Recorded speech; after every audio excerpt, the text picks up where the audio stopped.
ভারতের এই যে কয়েকটা সাংবাদিক বের হয়েছে টিভিতে, কলকাতার এই যে ময়ূর রঞ্জন নাকি নাম জানা, এ কি মানুষের ভেতরে পড়ে? এরে মনে হয় বাবা 15-16টা বাবা হবে।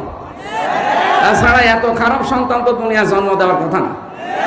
আমার আর পরে 018 কত কত আছে মাঝখানে, শেষে 70, এই দুইটা নাম্বারে সারা দেশ থেকে ধোঁকাবাজি করছে। আমি আল্লাহ রাস্তায় আপনাদেরকে সতর্ক করছি, ভাই আমার আর জ্বালাতন করি না। কিন্তু প্রতিদিন 8-10 গ্রুপ আমার বাড়ি যায়। এমনি আমি গরিব মানুষ, আমার বাবারে জ্বালায়, আমার মারে জ্বালায়, আমার বউরে জ্বালায়, আমার শ্বশুরের হাত চেপে চেপে ধরে, এই দেখেন পোস্টার করেছি, অথচ আমরা কিচ্ছু জানি না। এই ধোঁকা দিয়ে দিয়ে সারা দেশ বলে তো 630টা থানা, অন্তত 600 থানা থেকে যদি মানুষ যায়, একটা মানুষ মারে, আর নাস্তা আমি কোথায় পাবো? হ্যাঁ ভাই, প্রতিদিন আমার মনে হয় 200 লোকের নাস্তা করার আমি পাগল হয়ে যাবো না? অথচ যাওয়ার সময় তো কিছু নিয়ে যায় না। কোথায় আসছে সেই কক্সবাজার থেকে, সে ময়মনসিংহ থেকে কুষ্টিয়ায়, সকালবেলা যেয়ে বসে আছে। আমি কাল যশোর থেকে আসলাম ফজরের আজানের সময়, ফজরের নামাজ পড়ে একটু ঘুমিয়েছি। এই যে ফজরের নামাজ পড় থেকে কলিং বেল টিপা আরম্ভ হয়েছে। কোথায় কে বলে? এসেছে সেই চট্টগ্রাম থেকে, কেউ এসেছে ময়মনসিংহ, কেউ পটুয়াখালী, বরিশাল। 200 মানুষ বললাম নিচে বসান। এবার নাস্তা কাটতে কাটতে আমার মায়ের হাত কেটে দিয়েছে। কত নাস্তা দেওয়া যায়? 200 মানুষকে যদি অন্তত 1 মোট করেও নাস্তা দেওয়া যায়, কত লাগে বলেন? আর ফল তো পাবো কোথায়? যা টাকা দেন আমার মনে হয় অর্ধেক ফলে চলে যাচ্ছে। আমি আশা করছি আর যেন না আমার বাড়ি, আমি মাপ চাচ্ছি ভাই, মনে হয় ওকে 50 জন মিলে জন্ম দিয়েছে। আমি এত খারাপ কথা বলতাম না। যা শুরু করেছে এদের এই মিডিয়াগুলো,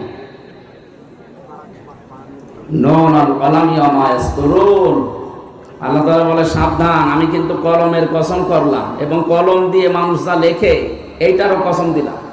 আপনি হয়তো থাকবেন না, আমিও আর 50 বছর পরে থাকবো না, কিন্তু এটা থেকে যাবে। আপনার এই মিথ্যা তথ্য তামাম দুনিয়ায় ছড়াবে, যত ছড়াবে ওটা যদি সত্যিই মিথ্যা হয়, আপনি কবরে বসে বসে বাঁশ খাবেন। তখন কে দেখবে আপনাকে? আপনাকে আমি বাঁচাতে চাই, উল্টা পাল্টা কিছু করবেন না। যে যা করছে তার জবাব সে দেবে, আপনি তার পেছনে লাগবেন কোন কারণে?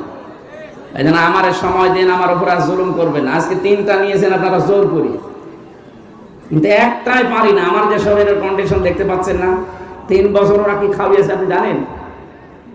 প্রত্যেকটা মানুষ এখন বের হয়ে অসুস্থ হয়ে যাচ্ছে। মামুনুল হক হাসপাতালে ছিল, আমি 10-11 দিন পড়েছিলাম হাসপাতালে। আমার সেন্সই ছিল না যে আমি আসি কিনা। এই অবস্থার পরও জোর করে নিয়ে আসেন, এসে কিছু একটু হলে আমারে বাঁশ দেওয়ার জন্য রেডি থাকেন না। এই ফেসবুকে যারা এই যুদ্ধ করছেন, যুদ্ধ করার জায়গা পান না। আশা করছে আপনারা থামবেন, যদি না থামেন, আমরা মজলুম মানুষ, মজলুমের দোয়া কবুল হয়, এটা নবীজির হাদিস। বরদোয়া দিয়ে দেব, বরদোয়া তো দিতে চায় না, মন থেকে চলে আসে আপনাদের কাজ কারবারে। কারণ দুনিয়া জানে না যে এদেশে 15.5 বছর আলেমরা সব মজলুম ছিল, কিছু 5 গোলাম ছিল, তাদের নাই জান্নাত ছিল, আর আমরা তো ছিলাম জাহান্নামে। আশা করছি এগুলো থামবে। এরপরও যদি কেউ না থামে, আমার মনের খবর আল্লাহ জানে। আমি কেন ওই উদাহরণটা ওই জায়গায় সেট করেছিলাম, হাওয়া আলাইহিস সালাম, হযরতে নবীর ছোট মেয়ে ফাতিমাতুজ জোহরা, তারা ছিল বিশ্ব সুন্দরী, তারা এভাবে বেপরদা হয়ে বেড়ায়নি। আর এখন একটু চেহারা সুন্দর হলেই মানুষকে দেখায় যে আমার বউ কেমন সুন্দর, দেখো। এই জায়গায় বলতে গিয়ে যারা বিশ্ব সুন্দরী এখন তালিকা করে, তাদের এই দূরে ফ্যাশন, এই রশ্মিকা কি নাম, ও সাঁতার তো কোথায় বাড়ি আমি তাও জানি না, খালি পড়েছি এতটুকু। আর ওইটা উলট পালট করে আমার কথা তো কাটবে। আমির জামাতের কথা তাই কাটছাট করে মানুষকে কালার করছে, আর আমি তো ছোট মানুষ। এই জন্য আগামী থেকে আমি আপনাদের হাতে পায়ে ধরে বলছি, যে কয়টা ডেট আমার শরীরে কোলায়, অন্তত এক জেলায় 2-3টা করি, এর বেশি তো পারার কথা না। 64টা জেলা, 630টা থানা, আপনি টের পাচ্ছেন? প্রত্যেক থানায় যদি একবার করে যাওয়া লাগে, মাসে বছরে কয়টা মাহফিল হয়? না 6 মাস হইল 300টার ভেতরে 150টা মাহফিল হয়, 630টা থানা, কোথায় যাওয়া যায়? আর আজকে আমার বাবা মা বউ মেয়ে সব রাগ করছে যে এটাই করে বেড়াতে যান। তা আমি কারে বুঝ দেবো? এখানে আসলে আপনাদেরও মন পায় না, হুজুর দেরি করে আসে। আরে ভাই, আপনি আমার জায়গা থাকলে টের পেতেন।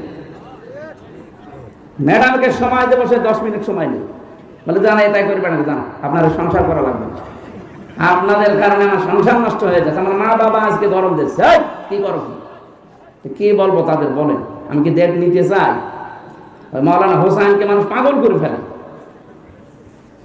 আমি আবার বলছি, আপনার হাতে পায়ে ধরে, সারা দেশে এটা যাচ্ছে, সবাইকে বলছে, আন্দাজে ভুল বুঝবেন না। আর কিছু মানুষ প্রতারণার শিকার হচ্ছেন। এই শেষের 16 একটা নাম্বার আছে, এটা এক হিন্দুর নাম্বার, নয়ন দাস। এই শয়তান কিছু মুসলমান মিডিয়ার সাথে হাত করে আমার ছবি পেছনে লাগিয়ে কম্পিউটারের মাধ্যমে ওরা মানুষের কাছে টাকা নিচ্ছে যে হুজুর ডেট দিচ্ছে, অথচ আমার ডেট খালি নেই, সারা দেশ জানে। এই কিছু মানুষ একদম আবেগে টাকা দিচ্ছে, 10,000 5,000 করে দিয়ে ধরা খাচ্ছে। পোস্টার ছাপিয়ে বলছে আমাদের পোস্টার হয়ে গেছে, আপনি আসেন। আসবো মানে? আমার ওই দিন মাহফিল চট্টগ্রাম, আর আপনি দিয়েছেন সিলেটে, আমি যাবো কি করি? আর আপনার মাহফিল আমি জানিই না। এই জন্য আমি আবার আহ্বান করছি, এই 16 নাম্বারটা যদি ধরতে পারেন কেউ, ওরে পিটিয়ে মেরে ফেলবে, এতে যা হয় আমি দেখব। এই শয়তানের কারণে সারা দেশ থেকে মানে মুসিবতের শেষ নেই, মানুষও ধোঁকা খাচ্ছে।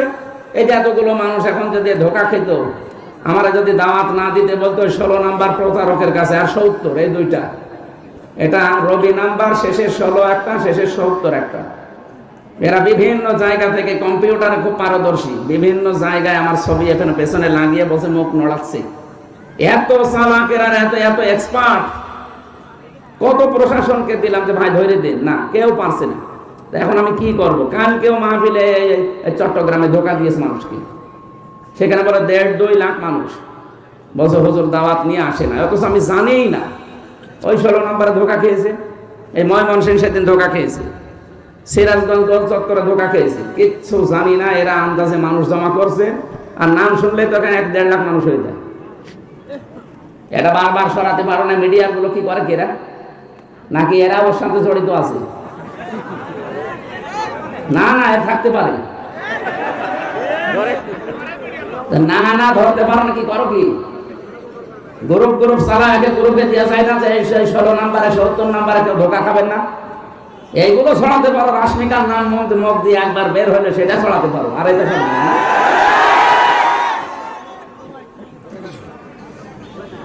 আমার মনে হয় এদের সাথে কেউ জড়িত আছে। তাছাড়া ও হিন্দু মানুষ।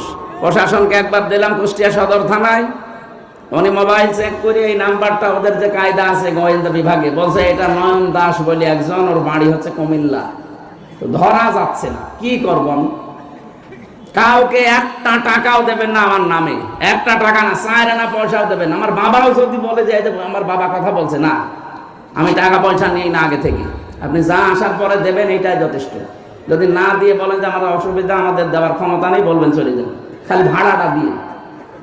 তাই বলে আবার 10 টাকা ধরে দিয়ে না। তাই আমি বললাম আপনাদের সবাইকে সতর্ক করার জন্য, কাউকে টাকা দেবেন না, সে যেই হোক। আমি আবার বলছি, যদি আমার ছবিও দেখায় পেছনে ভিডিও, যে কথা বলেন না, বলবেন ধোকা। দরকার হয় বাড়ি যেয়ে যেটা ফাঁকা আছে নিয়ে আসবেন। কাউকে টাকা দেবেন না, আমি আবার বলছি, কাউকে টাকা দেবেন না। আজকেও 2 জন ধোকা খেয়েছে, 20-40 হাজার টাকা দিয়েছে ওই শয়তানকে, অথচ আমি কিচ্ছু জানি না। আমার যে কি রাগ ওর উপরে, সত্যি যদি আমি আল্লাহর নাম নিয়ে বলছি ওরা ধরতে পারি, আমরা জবাই করে ফেল জেলে যাব। ও যা ক্ষতি করছে আমার একা না, আপনাদের। আর ওদের কত টাকা নিয়েছে, 5,000 10,000 করে মানুষের কাছে সারা দেশ থেকে।